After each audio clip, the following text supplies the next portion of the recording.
ಯುವಕನ ಅಡ್ಡದಿಡ್ಡಿ ಕಾರು ಚಾಲನೆಗೆ ವೃದ್ಧರೊಬ್ಬ ಬಲಿಯಾಗಿರುವ ಘಟನೆ ಬೆಂಗಳೂರು ನಗರದ ಆರ್ಎಂವಿ ಎಕ್ಸ್ಟೆನ್ಷನ್ನಲ್ಲಿ ನಡೆದಿದೆ.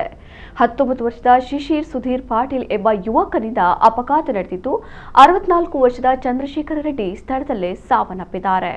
ವೃದ್ಧನಿಗೆ ಗುದ್ದಿದ ಬಳಿಕ ಸಿಯಾಸ್ ಕಾರು ಅಲ್ಲೇ ನಿಂತಿದ್ದ ಮತ್ತೊಂದು ಕಾರಿಗೂ ಡಿಕ್ಕಿ ಹೊಡೆದಿದೆ. ಕಾರು ಗುದ್ದಿದ ರಭಸಕ್ಕೆ ವೃದ್ಧ ಸಾವನ್ನಪ್ಪಿದ್ದಾರೆ. ಇನ್ನು ಮೃತ ಚಂದ್ರಶೇಖರ್ ವಕೀಲರಾಗಿ ಸೇವೆ ಸಲ್ಲಿಸ್ತಾ ಇದ್ರು ಅನ್ನೋ ಮಾಹಿತಿ ಇದೆ. ಯುವಕ ಬಿಇ ಪ್ರಥಮ ಸೆಮಿಸ್ಟರ್ ವ್ಯಾಸಂಗ ಮಾಡುತ್ತಿದ್ದಾನೆ ಎಂದು ತಿಳಿದು ಬಂದಿದೆ.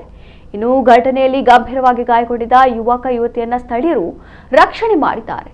ಸಂಜಯನಗರ ಸಂಚಾರ ಪೊಲೀಸ್ ಠಾಣೆಯಲ್ಲಿ ಈ ಬಗ್ಗೆ ಪ್ರಕರಣ ದಾಖಲಾಗಿದೆ.